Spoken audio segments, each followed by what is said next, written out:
स्वागत है आप सभी लोगों का भारतीय राज्य व्यवस्था और संविधान के मोस्ट इंपॉर्टेंट प्रश्नों के सुपरफास्ट रिवीजन के लिए। पिछले लेक्चर में हम लोगों ने अपने प्रश्नों को जहां पर छोड़ा था, चलिए आज उसी के आगे स्टार्ट करते हैं।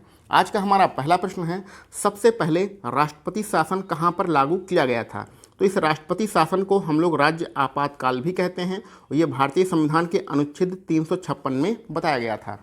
सिर्फ प्रश्नों को पढ़ना ही आवश्यक नहीं है, उसमें जो डाटा लिखा गया है, जो फैक्ट लिखा गया है, उसको समझना भी आवश्यक है। ये सारे वन लाइनर प्रश्न हैं और बहुत ही ज़्यादा इंपॉर्टेंट प्रश्न हैं। आप वीडियो को देखते रहिए, सुनते रहिए, आपको सब कुछ रट जाएगा। रटना बहुत ज़्यादा ज़रूरी है।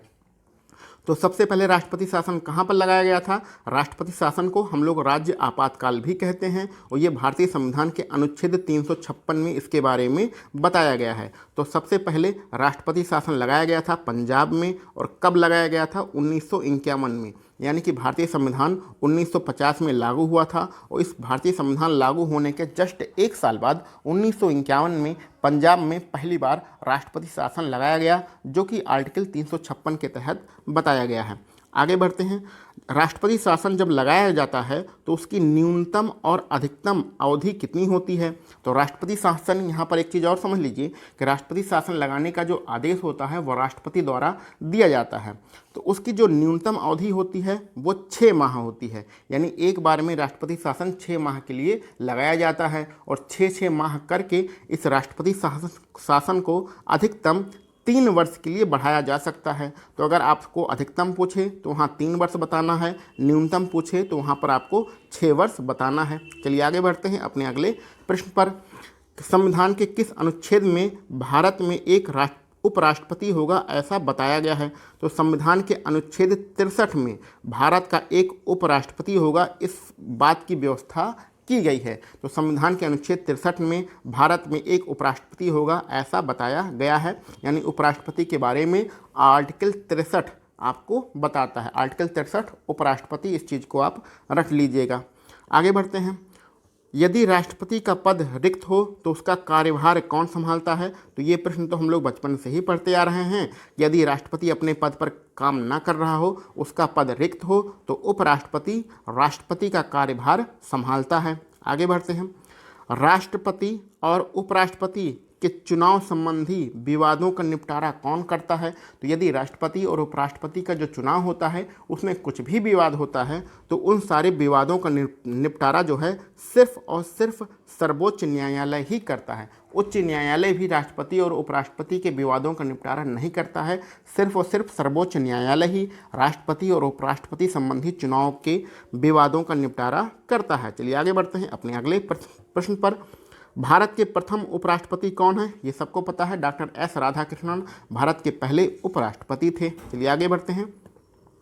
राष्ट्रपति और उपराष्ट्रपति यदि दोनों अनुपस्थित हों तो राष्ट्रपति का कार्यभार कौन संभालता है? तो ये तो हमें पता होना चाहिए। यदि राष्ट्रपति अपने पद पर ना हो तो उसका कार्यभार उपराष्ट्रपति संभालता है, लेकिन यदि ऐसी कोई परिस्थिति उत्पन्न होती है कि उपराष्ट्रपति भी अपने पद पर ना हो तो ऐसी कंडीशन में राष्ट्रपति का जो कार्यभार होता है वो सर्वोच्च न्यायालय का मुख्य न्यायाधीश संभालता है। तो सर्वोच्च न्यायालय का मुख्य न्यायाधीश राष्ट्रपति का कार्यभार संभालता है। कब संभालता है? जब उपराष्ट्रपति भी अपने पद पर ना हो। यहाँ पर आपसे प्रश्न पूछा जा सकता है कि ऐसे कौन से सर्वोच्च न्यायालय के न्यायाधीश थे जिन्होंने राष्ट्रपति के रूप में काम किया है? तो उनका नाम है एम हिदायतुल्ला। तो एम हिदायतुल्ला जी का नाम आप याद रखिएगा। ये सर्वोच्च न्यायालय के मुख्य न्यायाधीश थे जो कि उपराष्ट्रपति की अनुपस्थिति में राष्ट्रपति का इन्होंने काम किया है। आगे बढ़ते हैं। राज्यसभा का अध्यक्ष कौन होता है? तो जो राज्यसभा होती है उसके जो अध्यक्ष होते हैं वो उपराष्ट्रपति होते हैं। और राज्यसभा हमारे उच्च सदन होता है। लोकसभा और राज्यसभा 2 सदन होते हैं, जिसमें लोकसभा निम्न सदन और राज्यसभा उच्च सदन मानी जाती है। अभी इसके बारे में हम लोग डिटेल में भी पढ़ेंगे। उपराष्ट्रपति के चुनाव में कौन कौन भाग लेता है? तो उपराष्ट्रपति का चुनाव बहुत ही महत्वपूर्ण चुनाव है, जिसमें संसद के दोनों सदनों के सभी सदस्य भाग लेते हैं। और यहाँ पर अब पिछले लेक्चर में हम लोगों ने राष्ट्रपति के चुनाव के बारे में पढ़ा था, यहाँ पर उपराष्ट्रपति के चुनाव के बारे में पढ़ रहे हैं। दोनों में अंतर जानना बहुत ही आवश्यक है। उपराष्ट्रपति का जो चुनाव होता है उसमें संसद के दोनों सदनों के सभी सदस्य भाग लेते हैं। सभी का मतलब होता है कि जो निर्वाचित होते हैं और जो मनोनीत होते हैं वो सारे भाग लेंगे, ठीक है। और संसद में दो सदन होते हैं, लोकसभा और राज्यसभा। लोकसभा राज्यसभा के सभी सदस्य, चाहे वो निर्वाचित हों चाहे मनोनीत हों, वो सभी उपराष्ट्रपति के चुनाव में भाग लेते हैं। लेकिन राष्ट्रपति के चुनाव में जस्ट इसका अपोजिट होता है। राष्ट्रपति के चुनाव में संसद के जो निर्वाचित सदस्य होते हैं, यानी कि लोकसभा और राज्यसभा के जो निर्वाचित सदस्य होते हैं, सिर्फ वही राष्ट्रपति के चुनाव में भाग लेते हैं। इसके अलावा राष्ट्रपति के चुनाव में राज्यों की विधान मंडल के सभी निर्वाचित सदस्य ही भाग लेते हैं, ठीक है। तो दोनों में अंतर है। अगर कंफ्यूज हैं आप तो आप बुक से डिटेल में पढ़ सकते हैं। आगे बढ़ते हैं। संविधान में प्रधानमंत्री पद की व्यवस्था किस अनुच्छेद में की गई है? तो भारतीय संविधान में प्रधानमंत्री पद की व्यवस्था अनुच्छेद 74 के फर्स्ट में की गई है। तो अनुच्छेद 74 के फर्स्ट में किस पद की व्यवस्था की गई है? प्रधानमंत्री पद की व्यवस्था की गई है। आगे कुछ छोटे छोटे हमारे प्रश्न हैं।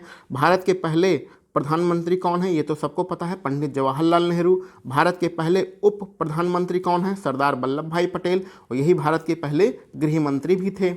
आगे बढ़ते हैं।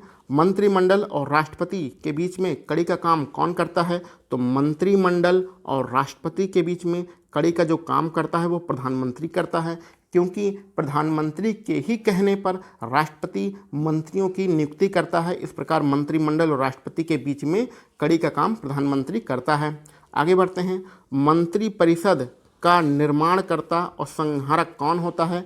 तो भाई जो मंत्रिपरिषद का निर्माणकर्ता और संहारक होता है वो प्रधानमंत्री ही होता है, क्योंकि प्रधानमंत्री की ही सलाह से राष्ट्रपति मंत्रियों की नियुक्ति करते हैं, यानी मंत्रिपरिषद का निर्माण करते हैं।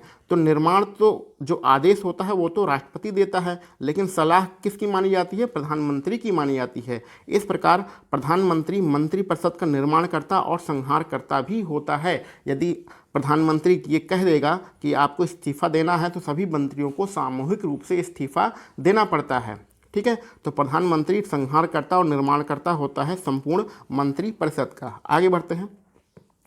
अविश्वास प्रस्ताव द्वारा हटाए जाने वाले पहले प्रधानमंत्री कौन हैं?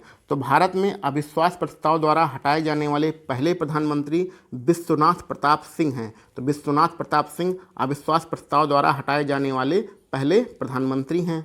आगे बढ़ते हैं।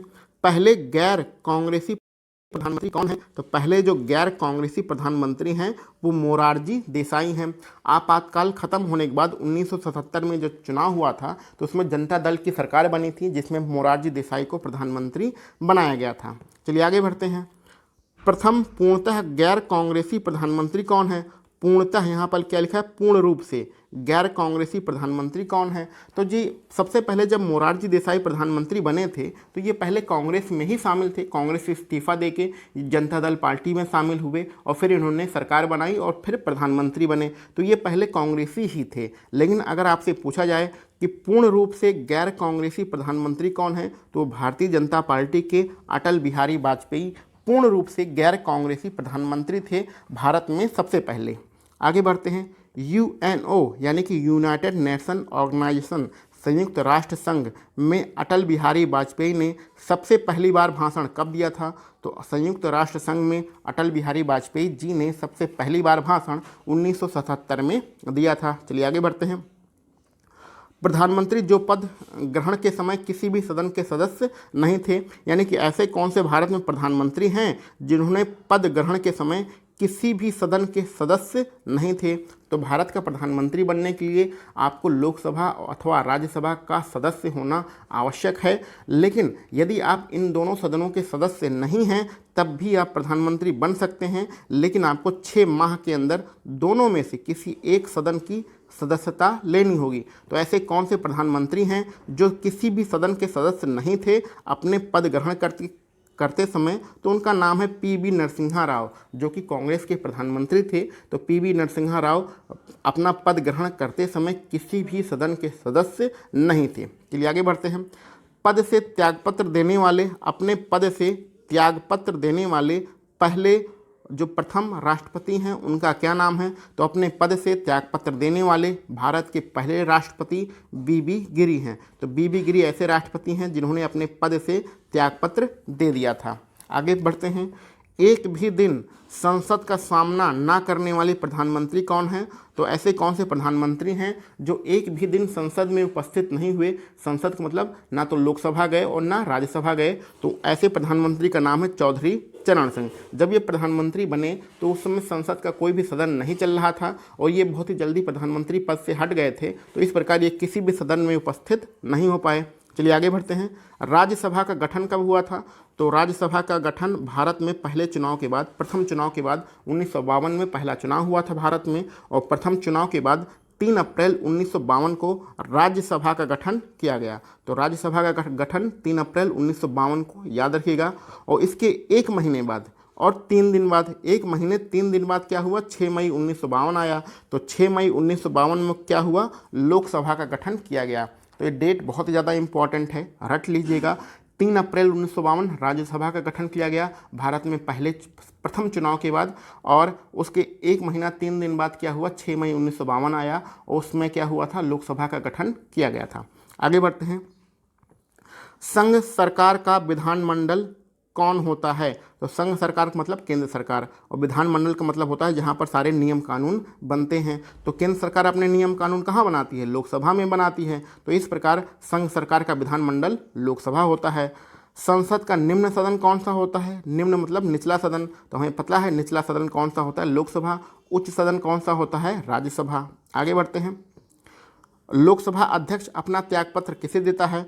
तो संसद में यानी लोकसभा में एक अध्यक्ष होता है, एक उपाध्यक्ष होता है। तो जब अध्यक्ष को अपना त्यागपत्र देना होता है तो ये उपाध्यक्ष को अपना त्यागपत्र दे देता है, और जब उपाध्यक्ष को अपना त्यागपत्र देना होता है तो ये अध्यक्ष को अपना त्यागपत्र दे देता है। इस प्रकार दोनों त्यागपत्र का इंटरचेंज करते रहते हैं। ठीक है, आगे बढ़ते हैं। संसद का स्थायी और उच्च सदन कौन सा होता है? तो संसद का जो स्थायी और उच्च सदन होता है वो राज्यसभा होता है। ये आपको अनेकों बार बताया जा चुका है। आगे बढ़ते हैं। लोकसभा और राज्यसभा के अधिकतम सदस्य कितने हो सकते हैं?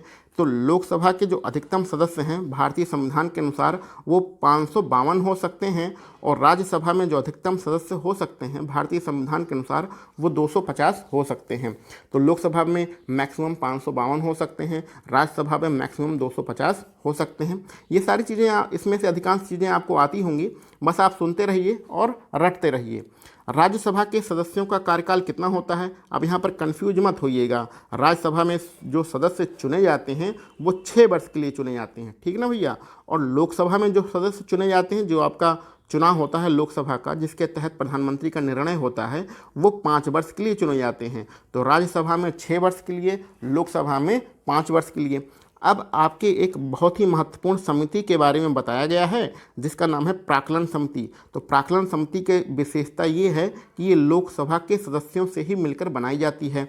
जो प्राक्कलन समिति होती है वो लोकसभा के सदस्यों से ही मिलकर बनाई जाती है। और इसमें टोटल कितने सदस्य होते हैं? तो प्राक्कलन समिति में टोटल 30 सदस्य होते हैं। चलिए आगे बढ़ते हैं। लोकसभा और राज्यसभा के सदस्यों की न्यूनतम आयु कितनी होती है?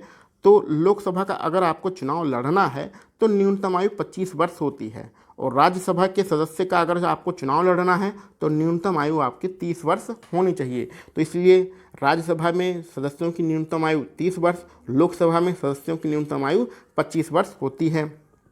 चलिए आगे बढ़ते हैं। लोकसभा की अवधि बढ़ाई जा सकती है। कभी कभी ऐसा होता है कि लोकसभा में जो सदस्य होते हैं वो 5 वर्ष के लिए चुने जाते हैं, लेकिन कभी कभी देश पर संकट काल की स्थिति उत्पन्न होती है, युद्ध के समय या आक्रमण के समय या वित्तीय आपातकाल के समय ऐसी कोई स्थिति उत्पन्न होती है, तो इस लोकसभा की अवधि को संकट काल की अवस्था में 1 वर्ष के लिए बढ़ाया जा सकता है। इस चीज़ को आप ध्यान में रखिएगा। तो लोकसभा की अवधि हम कब बढ़ा सकते हैं? जब कोई विपरीत संकट हो देश पर, और उसको हम अधिकतम 1 वर्ष के लिए बढ़ा सकते हैं। आगे बढ़ते हैं।